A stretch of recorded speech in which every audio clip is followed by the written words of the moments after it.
I'm a little upset though, so I should do all this. Well, 169, and I'm just now getting invited to do this. That's right. I'm your business partner. He's your really? business partner. Well, you were busy. We've had my business partner. I was busy. I wasn't this. This was like, oh, hey, what are you doing tomorrow morning? We don't have anybody. You want to come in and fill in the spot? Is that how you did it? That was not how I did it. I said, look, we have an opening for you to be a special guest. And not how this went down. Yeah.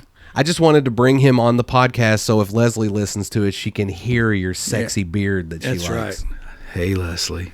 I actually picked up some Christmas cards the other day, and it's a pug with his tongue stuck to a pole. And when you open it up, on the inside it says, I want to with you a very merry Christmas. Like, that's how it reads because of his yeah. Could you do that again? I want to with you a very merry Christmas. This case should never have come to trial. I don't think it's fair to call my clients frauds. Because one time I turned into a dog and they helped me. Thank you. Your Honor, we would like to withdraw our plea of not guilty and enter a plea of guilty. This trial is a travesty. It's a travesty of a mockery, of a sham, of a mockery, of a travesty, of two mockeries, of a sham. If we are to have faith in justice, we need only to believe in ourselves. And the truth shall set you free! How do you plead, guilty or not guilty? Oh, guilty, but with a real good excuse. I think the truth will come forth. You can't handle the truth! Hello, everybody. It's time for more Law Light, brought to you by Foreman Watson Holtree, FWHlegal.com. We are situated today in the high-rise, two-story white brick edifice at 530 Frederick Street, Owensboro, Kentucky. And we are sitting in the newly titled multi-purpose room. Yes. Right? That's right. Instead of saying all that other stuff. Right. Yeah.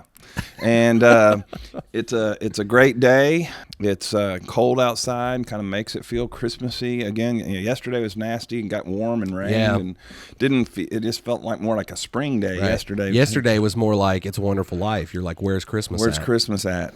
God. Yeah. So two things. Number one is I want to announce how grateful we are. I don't know if you've seen her yet, but Kendall is home from school. Did. She went into Katie's office. Yeah. I had no idea. Yeah. Kendall is our favorite intern. Doesn't hurt that she's pretty. I didn't even notice. I know Eric didn't. She's back from school and going to be here for 2 or 3 weeks and help us out like she always does. Cool. And she did have some news that she's going to be graduating from UK early, and so she's having to make a decision on where she's going to go to law school. Right. So Kendall continues her good track, but it's good to have her back. Maybe, just maybe, she can be on the last show where we pick the winner. Yeah, that'd be cool. That would be a lot of fun, get a catch up with her.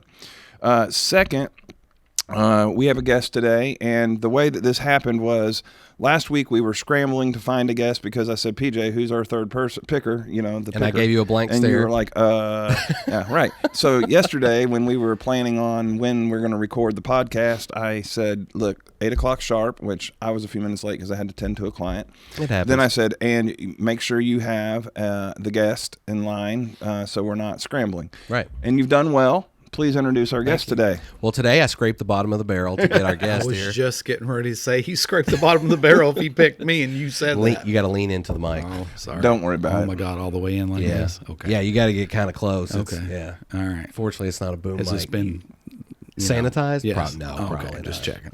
No. But so today is none other than Eric Huskisson. It's one of those rare moments where your last name is said correctly. Yes. Because I'm saying it. Good job. Normally I would screw it up on purpose, but he is, I almost said my better half. He is the other half of Blood Moon Pictures, our production company, and he's my producing partner. We work on the movies together. Mm-hmm. But outside of that, he's retired, but he works at Enterprise. Yes, I do. Good morning, everyone. He's a runner. Yeah, I'm a driver. Yes. Let me say this. When I walked into the room, we have 2 movie producers who, obviously love producing movies. They're artists. But I walk in, and I don't hear discussions about production of movies. I hear legal talk, and I just want to congratulate both of you for, talking about how you need to protect each movie as an entity and what happens with Blood Moon Pictures and LLCs and corporate planning. But sometimes it's a headache, but it's a part of getting bigger and more recognition. Right. You need to protect what you're working for. This is also to those who listen, if you are in business and you're not sure about the various ways you can protect yourself personally and your company, you need to contact counsel here at Foreman Watson Holt. Oops, excuse me. Foreman, that was too many jelly beans for breakfast. So anyway, yeah, it was funny. I walk in and you two are discussing that. So congratulations and well done. Yeah, thank you. It's the part that I hate the most. How far away are we from New Year's Eve? We start shooting the weekend of January 27th. That's our first big weekend. Okay. One thing, are you doing anything this New Year's Eve as it to kind of pre-shadow or forecast the coming of New Year's Eve to kind of get it into the public's mind? We aren't, but one of the big things that we are doing coming up, this has not gone out yet, so this would be the first official time where we've talked about this, but... Well, I want to...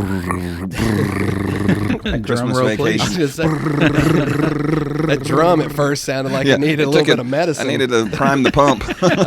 So it's jelly beans. Right. Jelly beans and coffee. But, so Jeffrey Reddick is coming on the project as a producer, and he's going to act in the film. So that weekend, he'll be coming in along with Dave Sheridan, who was Doofy in Scary Movie, which we had him on the podcast, and Felissa Rose, who's in Sleepaway Camp. She's done a ton of other stuff. But so all three of them are coming in that weekend. So the big thing we're doing to kind of kick everything off is we're having a VIP party at the Holiday Inn. The night of the 27th. Over on the river. Yeah, on the riverfront. Look at you all. On the 27th, it starts at 8 and it goes until midnight, and it's a New Year's Eve party, but it's like a after New Year's Eve party. Gotcha. But we're calling it more of a VIP party, but we are celebrating it. And we have champagne, and we're going to do the countdown and the toast. And, right. Yeah. Okay. Yeah. The celebrities will not be stuck behind a table. They're going to be walking around, mingling with everybody. So, well, good for you guys. That's awesome. You can go to bloodmoonpictures.com to get tickets. They're $100. Yeah. And those of you that don't recognize the name Jeffrey Reddick, he is the creator of the Final Destination series. Yeah. The movies. Yeah. And there's another one in the process, like number 6. Yeah. Final Destination 6. Yeah, they're working on. It's coming up. Yeah. So.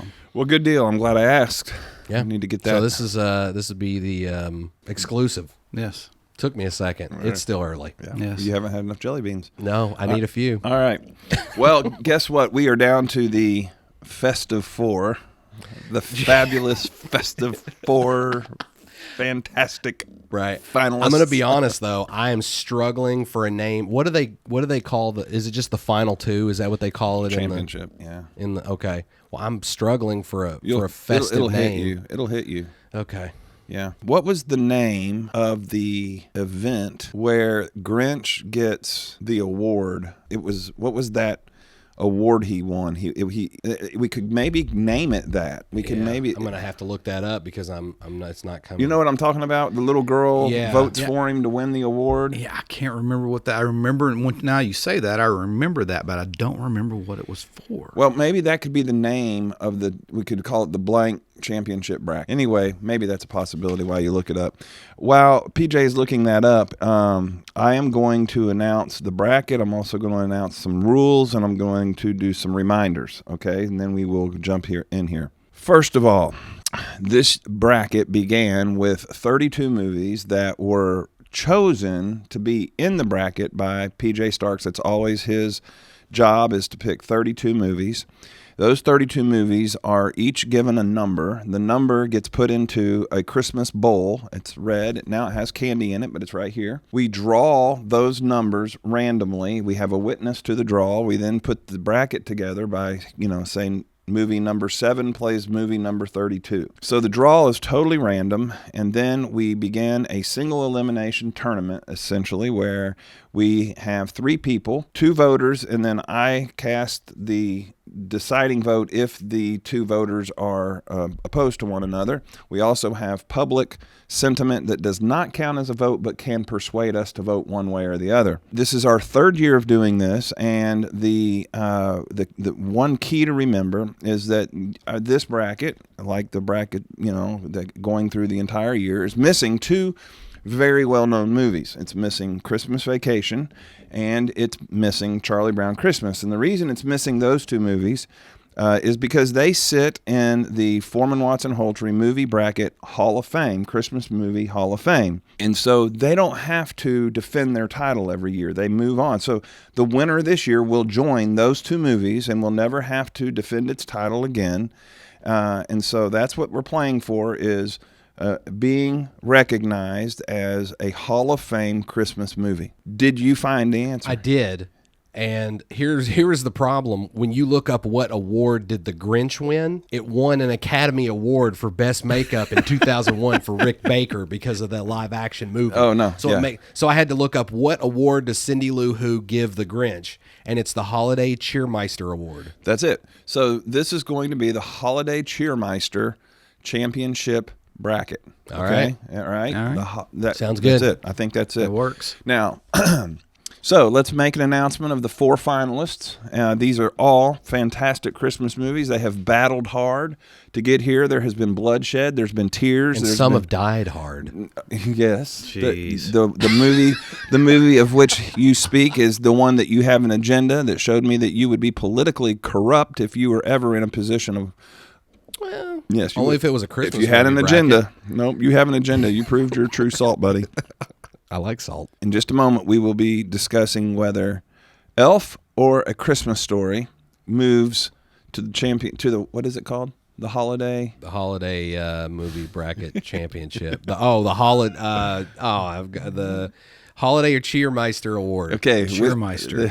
Cheermeister. All right, Holiday Cheermeister. Cheermeister Christmas bracket. All right.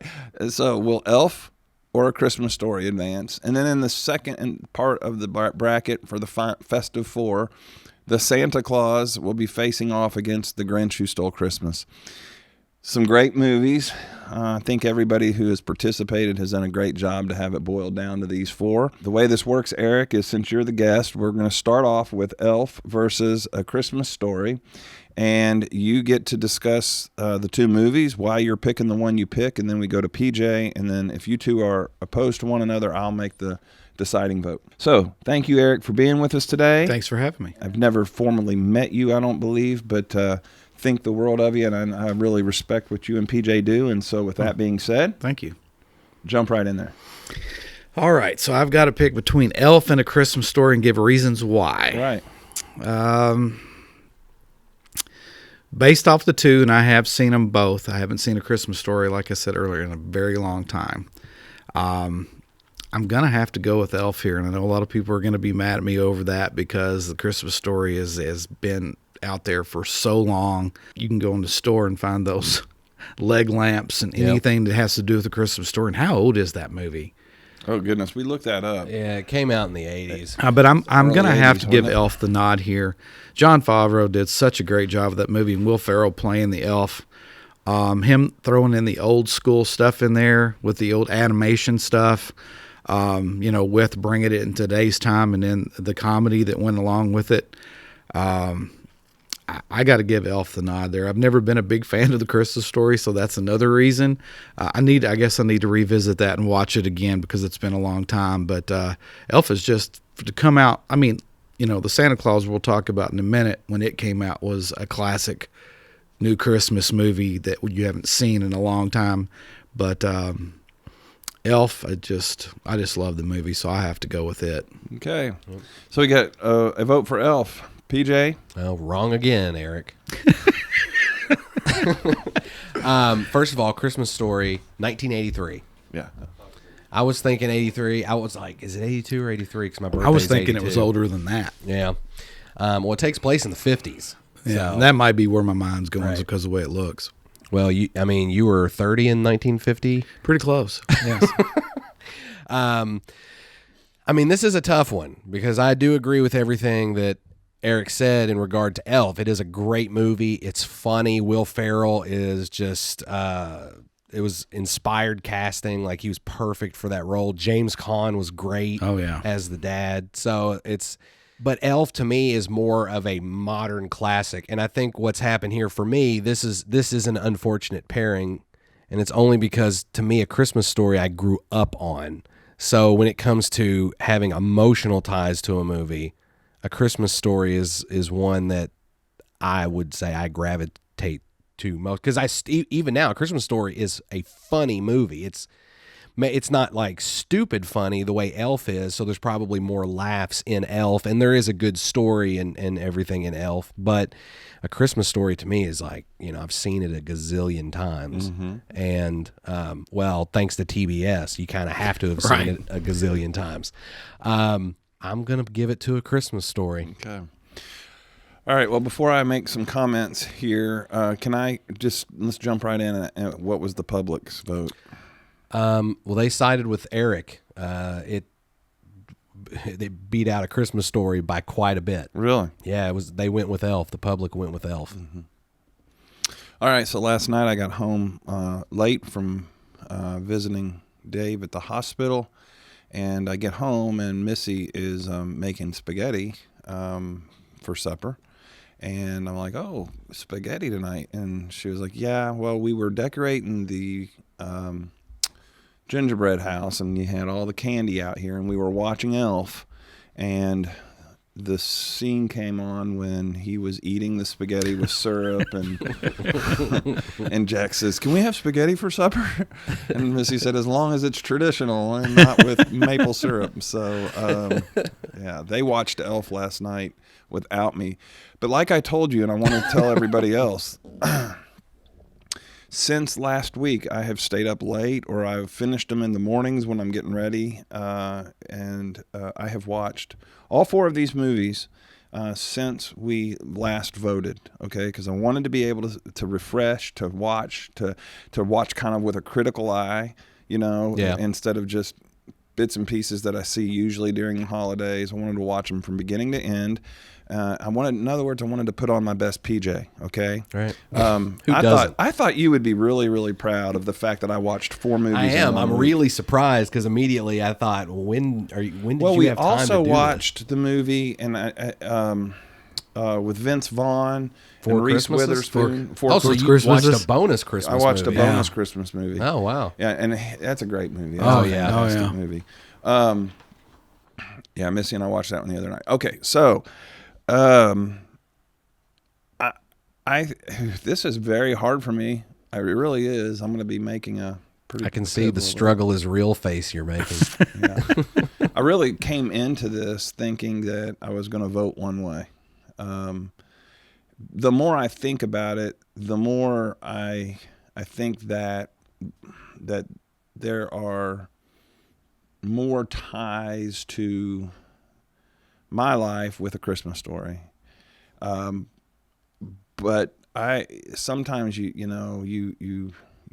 can pull away from that and say, well, but that's a great movie. It's like, who would ever say Forrest Gump was a bad movie? It's like, true. So, all right. So I'm going to vote for A Christmas Story. And here's why. There's one scene in the movie that every child can relate to. And I think that when a movie has just a moment in it that every person who has ever lived can relate to it, and it's that first time that you cuss in front of your parents. And when he drops the lug nuts and says the F word. Right. Yeah.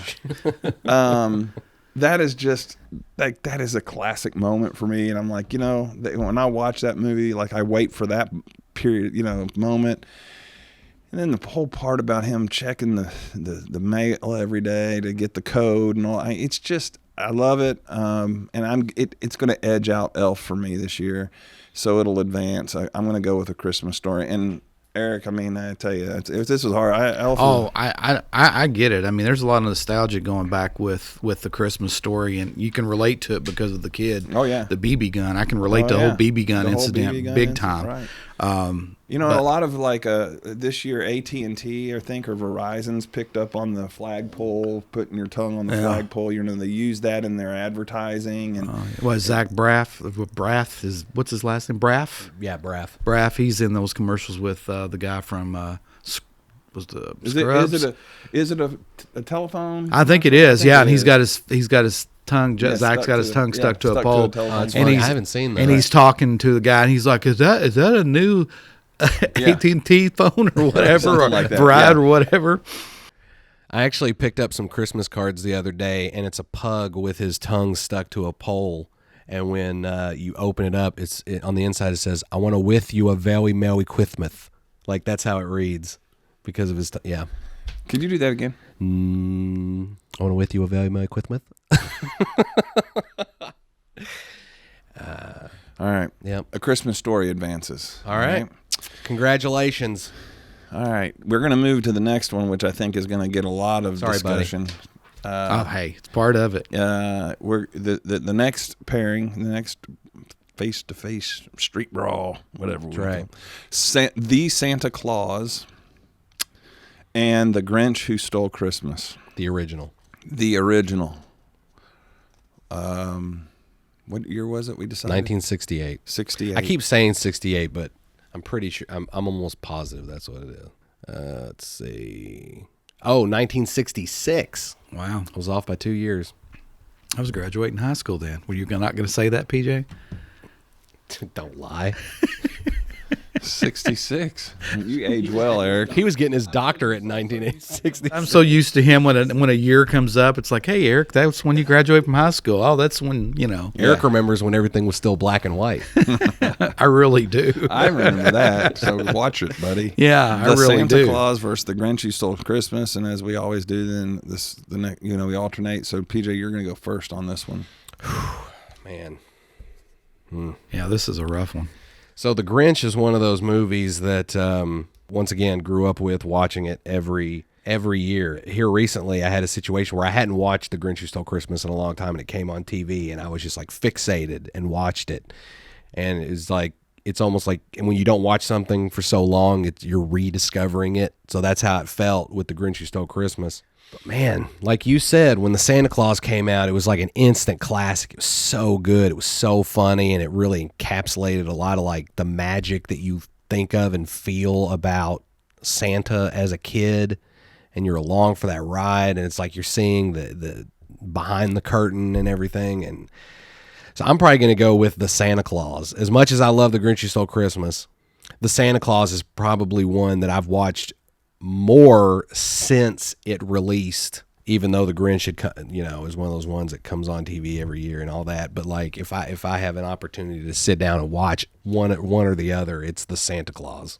So you're going with the Santa Claus? I'm going with the Santa Claus. Okay. Even though it has involuntary manslaughter. It's not right out of the gate. And he would know. At best. He would know. At best, it's a minimal negligence claim. With a lot of apportionment of fault on Santa. He was a trespasser, so you owe a trespasser no duty under the law to make your premises safe. Well, he also probably had a claim against the Such a Ladder company. Well, since that's the ladder that he climbed up on the roof, he probably, Yeah, well, I don't think so. Maybe the pitch of the roof wasn't to code or something. That's Maybe true. You could look at that. It's a weak legal claim, and I wish you would veer from it in your further analysis, Mr. Starks. Yeah, and was the roof itself, was it in good condition where he wouldn't have slipped, But it had snow on it. Oh, that's true. That's true. That's knowing true. there's snow on the roof. Yeah. And he's a trespasser. He doesn't have consent to be there. He just assumes people want him there. Right. Wrong. Okay, I'll give you that. I You were accidentally so broke my upset you pen. broke the pen. I broke You the have a pen little under coffee the desk. this morning. are we You're not- overzealous and too breaking much coffee, pens. not enough jelly beans. Let's make a deal that you'll never talk about involuntary manslaughter All when right. it comes to the Santa All right. Claus. I'll keep these conversations with John. The Santa Claus, too, all right, it does have a legal kind of The undertone. Santa Claus 2 or the Santa Claus also? Also, Okay. we need to talk about it. It does have a legal undertone because the clause is the clause that is in the book of Santa rules or whatever, right? Right. Or the Christmas book, I think. Even though there's legalities to it, right? He never really agreed to it. It just happened to him. It was forced upon That's him. right. Force majeure. Yeah. So, all right. And Eric's like, why in the heck did I come on this No, show? apparently legal talk makes PJ aggressive. You know, I broke his over here pen. breaking Yeah. pens while you're Honestly, talking was- about. this it was a podcast is flimsy supposed, This pen. podcast is supposed to address legal things at least 1 in 4 shows, just so we can kind of keep Right. it as a legal podcast. Yeah. So today I had to, mention something like that to keep us on the grid. So Well, there you go. the Santa Claus is the perfect, like you said. It's it's all about a legal contract. Right. So it's a perfect movie for here. But it is not involuntary manslaughter. I tried. All right. I tried. All right, so now I have to pick between the Santa Claus and the Grinch Who Stole Christmas. Oh, I'm like PJ. I've watched the Santa Claus so many times when it comes on. The special effects. I mean, it's heartfelt. It's got comedy. It's not slapstick like Elf is in a sense. It's not as goofy, I guess isn't a word, but it's comedy to it. The guy that plays Bernard, the head elf, I just love his character in the movie. If I'm going with my mind and my heart with this, like I did with Elf, I have to go with the Santa Claus here. If I'm basing this off saying, hey, what's Christmassy than the others, then I should have went with Christmas Story and to go with the Grinch. But in my mind, looking at the list, and don't get me wrong, I love the Grinch Who Stole Christmas. Yeah, Jim Carrey's version, the live version, but the guy's voice, "You're a mean one." I love that whole movie, and even being animated, I loved it. But since I went with Elf and I'm going with that type, I have to go with the Santa Claus here. Oh, wow. So it doesn't even get to me. No. Good. Because I was going to vote for the Grinch. Really? Yeah. You're a loser, Mr. Grinch. I love the underlying story to the Grinch Who Stole Christmas. Right. Like this guy gets disgruntled for various reasons as a baby Grinch, right? Mm-hmm. And then he just has to live a life of misery, but he does still have a heart. Right. And I mean, it's a good story. I just love the story, man. It's like there's so many people that are hurting and their outlook on life is jaded because of something or a series of events that happened to them when they were younger, and they just live bitter, but they still have a heart, and you never know what can trigger that. And I think I love the movie because not that I don't like the Santa Claus. I mean, like you said, and you laugh throughout. It's not slapstick comedy. Right. Like the Grinch, if only someone had just given Hitler a chance, maybe we could have turned things around. Oh, wow. Are we going to go there, really, PJ?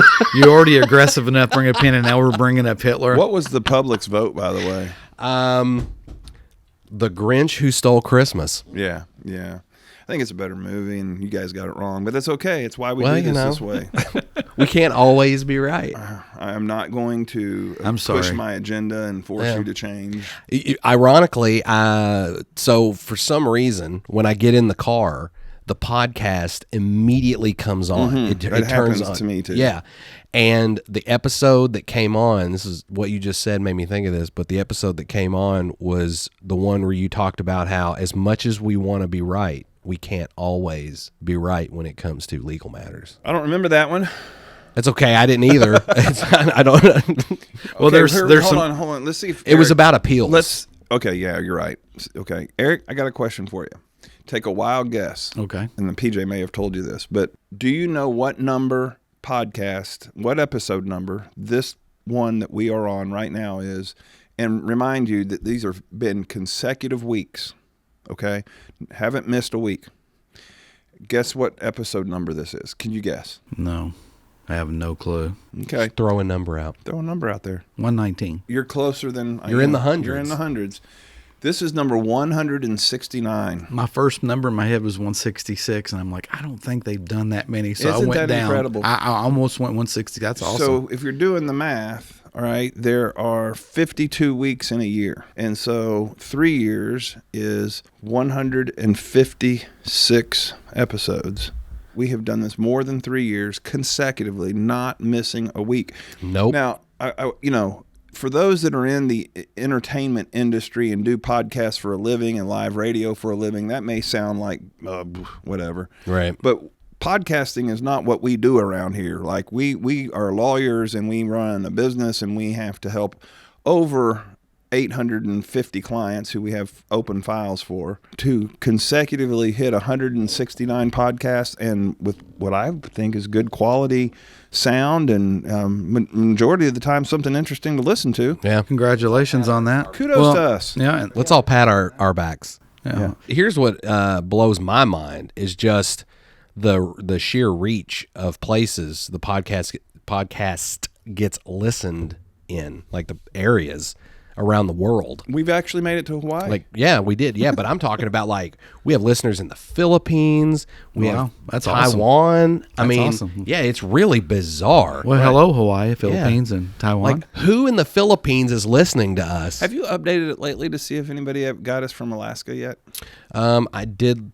I looked last week and I didn't see Alaska on there. So we're missing Alaska and just maybe another handful of states. We've hit almost every state, but you would think you would hit those states before you would hit some of these countries and places in countries that we've hit. But we have listeners in Germany, so just so you all know, I'm just joking about that Hitler comment. Yeah, well, they're not listening now, so it doesn't matter. Your apology is not getting listened to. Anyway, it's my apology is scheisse. We are going to continue on with the podcast. No telling which direction it goes. We just we pick up on rhythms and head that way for a while. Yeah. And we do have enough standard things that we do throughout the year to kind of keep it, hey, that's good. I love it. I love it when you put something in there that PJ has to edit out. Yeah. Did you hear that? Was that heard? Edit that out, big boy. I'm going to. Please. No, I'm going to leave that in there. Edit. Well, I was sitting here thinking, we're talking about legalities. Not going to do it. If you want to think about the Santa Claus and the Grinch Who Stole Christmas, going back to this, both of them are about trespassing. That's right. Because he trespassed on their town, and then it's about theft because he stole breaking and entering. Oh, there's all kinds of trespassing. Right. I mean, there's all kinds of legalities in the Grinch Who Stole Christmas. I think there's some child abuse, animal abuse with his yes, dog. Yes. Oh yeah. Oh yeah. Don't get PETA involved. Or Wait. Yeah, PETA. PETA. Yeah. Nobody cares about PETA though. It's bread. It's good bread. Yeah. That's one thing I do not like about that movie is how you know how I am about dogs and how he does treats that dog. poor dog. Oh no, it's all he's cracking the whip. Do good. Yeah. Edit. You know what? I'm leaving all this. Leave it in there. What? This will be the easiest edit job I've ever did. All right. Well, it's going nowhere quick. So yes, we're sorry. going to end this. Thanks for having me, guys. Thanks for being here, Eric. Yeah, thanks we'll for doing get you this. back on sometime near the the big boom date for New Year's Eve. We can talk about the legality in movies. Yes, we can. Yeah. We've done that a lot of times. We could I haven't listened to all your podcasts, so depending on when like Dave and Felissa and all them come in, maybe we could do like a.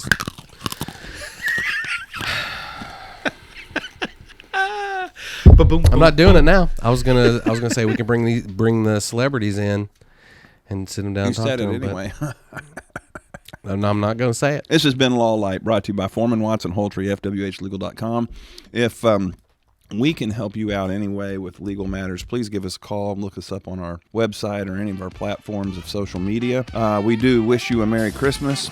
God bless. This case should never have come to trial. I don't think it's fair to call my clients frauds. Because one time I turned into a dog and they helped me. Thank you. Your Honor, we would like to withdraw our plea of not guilty and enter a plea of guilty. This trial is a travesty. It's a travesty of a mockery, of a sham, of a mockery, of a travesty, of two mockeries of a sham. If we are to have faith and justice, we need only to believe in ourselves. And the truth shall set you free! How do you plead, guilty or not guilty? Oh, guilty, but with a real good excuse. I think the truth will come forth. You can't handle the truth!